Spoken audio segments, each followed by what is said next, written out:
खुलुमबाय नोंथांमोनखौ बयखौबो बरायबाय दिनै 30 जुलाइ 2023 बारायजेबो रबिबार फैदो दिननि खौरांफोरखौ बेखेवनोसै।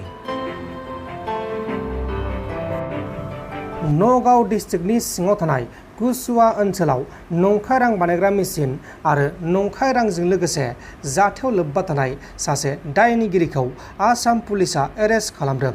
हमजानाय दायनिगिरिनि मुङा जाबाय साइदुल इस्लाम आरो बेनिफ्राय 1.62 लाख रांबो बोखांनो हादों आरो बे बोखांनाय राङा नंखाय रांमोन। मोनसे गिख्रंथाव लामानि जाब्रबथाय जादों।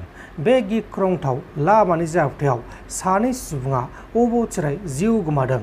धुबुरी डिस्ट्रिक्टनि सिङाव थानाय बिलासिपारा ओनसोलाव गंसे स्पिडआव खारनाय ट्राकआ गंनै टेम्पु पेनजों सौदावनानै जाब्रबथाय जानानै सानै सुबुङा जायगायावनो जिउ गोमादों आरो बे जाथायावनो गुबुन 4 सुबुङा गोब्राब जोखोम जादों।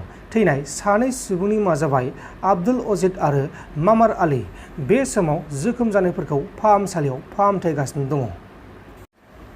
11 दाननि थाखाय 5 फरायसाफोरा बड'फा इउएन ब्रह्म सुपार 50 UPSC कचिंनि थाखाय दिल्ली फारसे रौना होलांबाय।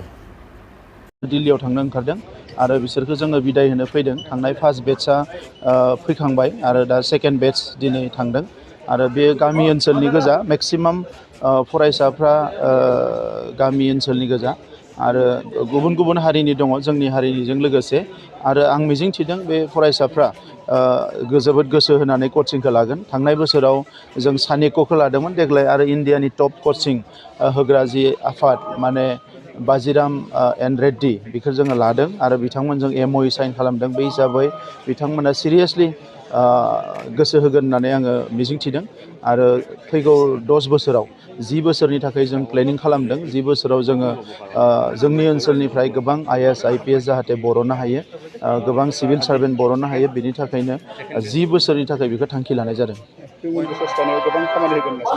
निस्सय होगोन मानोना बिसोरो फार्स्ट बेट्सआव जाय कचिं लादोंमोन बिथांमोना APSC आव मोजां रिजाल्ट खालामदों। बे हिसाबै UPSC आवबो खालामगोन आं बेखौ मिजिंथिदों आरो बिथांमोना गोबाङानो एबार एटेम्प्ट खालामाखै, कचिं लानानै बिथांमोना स्टाडियाव गोसो होदों। हयथ' देग्लाय बोसोरनिफ्राय बिथांमोना एटेम्प्ट खालामगोन। दिनै गासै 50 थांबाय, गुवाहाटीनिफ्राय माखासे गाखोदों आरो क'क्राझारनिफ्राय 3 माने फरायसाफ्रा गाखोदों ट्रेनाव। बिसोरो 11 मान्थ 11 मास बिसोरो कचिं लागोन।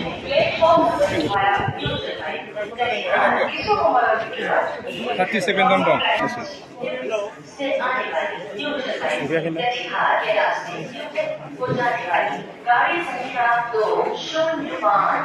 लोगो हम लोगों को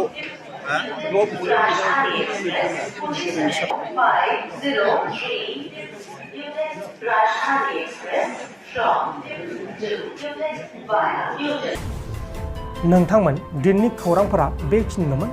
बेखिनिसिम नायनायनि थाखाय नोंथांमोननिसिम रोजा रोजा साबायखर। गोजोन्थों। एसेनोसै। जय बर' हारिनि।